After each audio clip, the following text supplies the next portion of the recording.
So, Don, you know there's no hotter brand in Michigan right now than this Penelope brand, and I got 3 good ones.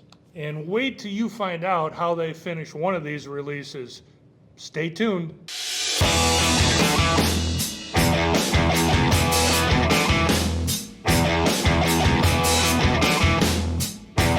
Hi, welcome to this week's edition of What's New at Charlie's. Well, this week I don't have one, I don't have two, but I have 3 brand new bourbons for us here. My good friend, Mr. Don Williams, the Bourbon Fool. Don, how are you? Hey, Charlie, thanks for having me out, and thanks for having these Penelope limited releases because they are going to be great to sample. Absolutely. So we got the Penelope, like we said in the intro, there's no hotter brand right now.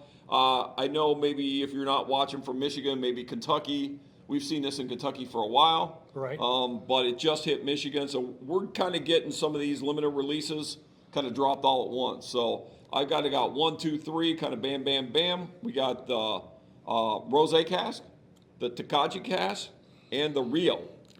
Yeah, and a couple of these are very, very interesting. And make sure you stay tuned because I'm going to tell you why one of these finishes is really exceptional. Absolutely. So, first of all, a little bit about Penelope. They've merged up with our friends at MGP and Luxco. Yep. So that's kind of the reason, or I think that's how they got to Michigan. That's kind of happened right after that. That all happened. So they've been very well received. They've been great. Everything we've done. This is our 3rd video on, or at least 2.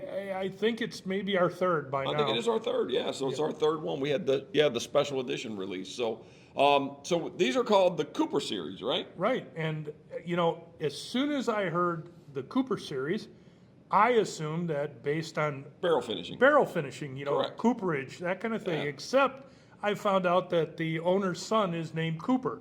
Because Penelope is their daughter. Exactly. So, you got to play fair at home. So the Penelope and the Cooper series all in one. That's pretty funny, actually. So that's right. That's pretty cool. But these are limited releases. They're ones and dones, as far as I know. So, we got a lot to do, so I'm just going to jump into it, right? Yeah, so we're going to start with the Rosé cask. So what do you got for that? The Rosé cask is their 4-grain bourbon recipe at mash bill at 94 proof. It's 4 to 5 years old, and it's a very specific number 4 stave char and a number 2 head char for the barrel. Okay. So it's a very specific direction, and they don't specify that on all their products. It's French Grenache Rosé, and basically we found that some of the French finishes, some of the lighter French finishes are unique. Yeah. So we'll see exactly, and tell me about the I'm stopper. I'm going to point out one thing. This has a glass stopper. None of the rest of them do, or none of them we've ever done before. So maybe it's the French version. I don't know. Yeah, but that's pretty cool. So it's got a different stopper than the rest of them. And here we go. Cheers. Cheers.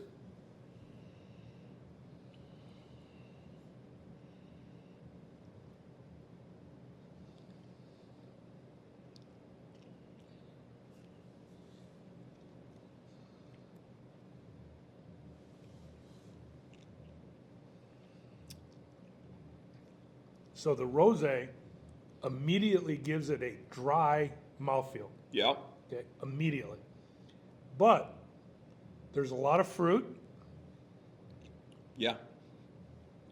And there's some sweetness there, but the sweetness note is kind of counterbalanced by the dry aspect of it. And I don't know if the sweet's from the rosé or just from the corn. It doesn't give me a big wine flavor of any way. Well, I think it's a great bourbon, though. Yeah, it actually. The bourbon's really nice. This was the one, ahead of tasting it, my bias is rosé. I'm not really sure, but this is actually very, very good. This is extremely good. So other than the dryness that you pointed out, which I wouldn't have caught right off the bat, that's why you're here. I don't get a lot of wine out of it. It's just a really great tasting bourbon to me. No, but where I think the wine comes through is there is a lot of fruit notes, more fruit notes than normal for a bourbon to me. Yeah, so it's very subtle is what we're saying with the wine. Very subtle. Some blackberries, some currant. But it's not overwhelming, and it's not overly sweet like some wine finishes can be. No, it's fantastic. All right, so which one Okay. are we going to So next we're going to go to Tokaji cast. What the heck is a Tokaji cast, dude? You know, Tokaji is wine from Hungary, and I swear that we have reviewed something else. I believe a Yellowstone was in Tokaji. Right. Yeah. In Hungary, Tokaji is known as the wine of kings. Okay. This is a rye whiskey. Okay. This is not a bourbon, and it's obviously MGP's juice because it's an 8-year-old rye Is it? Yeah. in 95.5. 95.5. Right. Right, Exactly. so it predates Penelope being established. Sure. Of course. Yes. So this one's 106 proof. Okay. Cheers.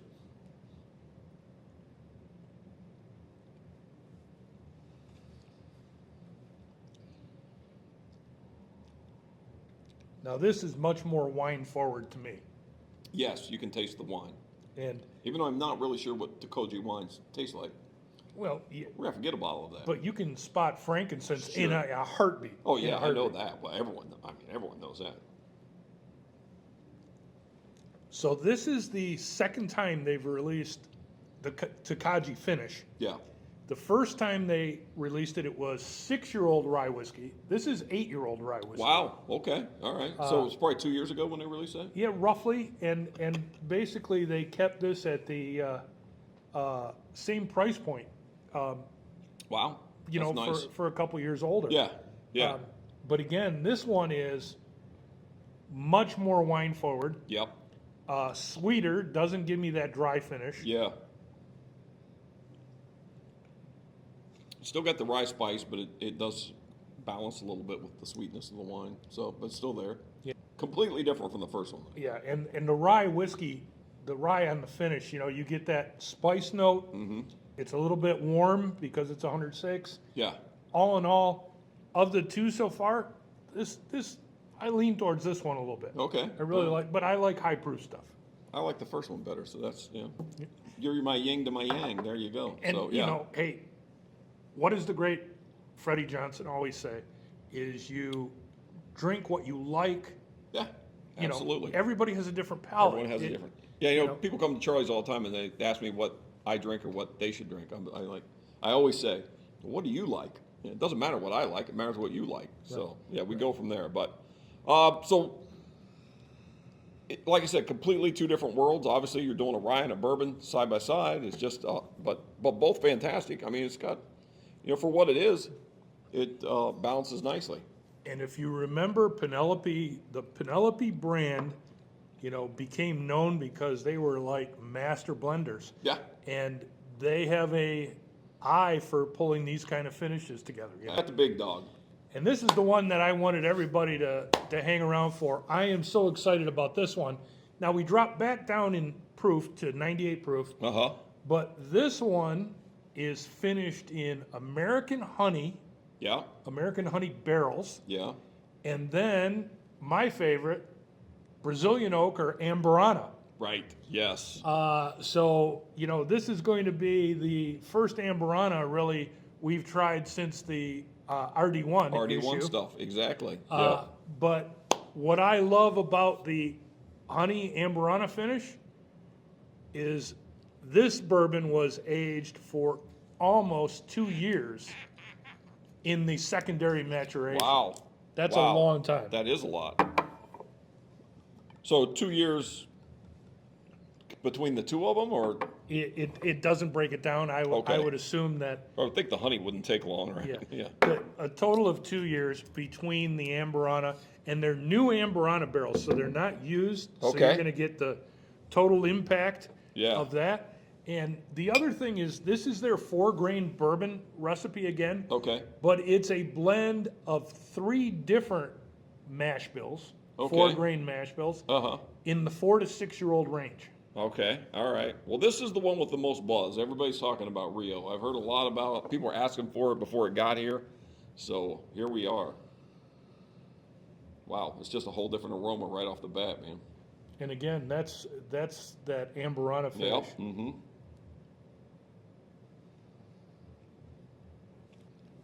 Well, that is really different. That is.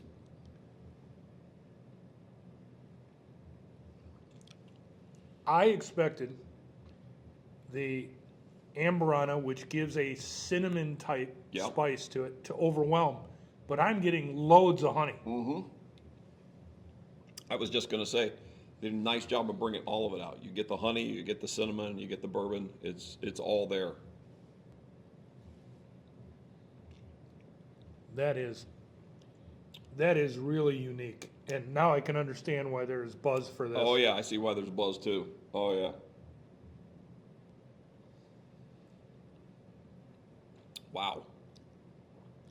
Good stuff, man. So the honey is up front, and then you get the typical bourbon sweet notes, and then on the back end you get that cinnamon finish. Yep. All there. But it's really amazing to me how much the honey counterbalances the Amburana. Yeah. It Yes. really does. And I'd be anxious to find out whether they do a 50-50. Is it a year in the used honey barrel and a year in the Amburana? I'd like to see, because they got it down pat. Maybe they'll watch the video and answer you, dude. You Maybe. never know. Hey. Maybe I'll reach out to them. Uh-huh. Wow. So there couldn't be 3 more different whiskeys. So you have 2 4-grain whiskeys, and by the way, 4 grains unusual. Uh-huh. It's not that typical. And then you have a rye whiskey, one of the most famous rye blends there is, 95.5, Yep, absolutely. but with a unique finish to it. Great choices, Yeah. really interesting stuff. Yeah, maybe we'll do a flight of those at Charlie's when we release them, and you can try them 3 just like we just did, because like I said, 3 completely different worlds here, but all good in their own, or great in their own rights. So yeah, I could drink any of those and be happy. And when you folks try them, I'm really anxious to find out what your favorite is, because I will tell you that I'm stuck between 2 of them, but I'd really like to hear which one you like. Perfect, that'd be great. So, or just comes in Charlie's and tell me, and I'll pass the word along to Don. How's that sound? Cheers, my friend. Charlie, cheers. Thank you guys for watching. Thank you.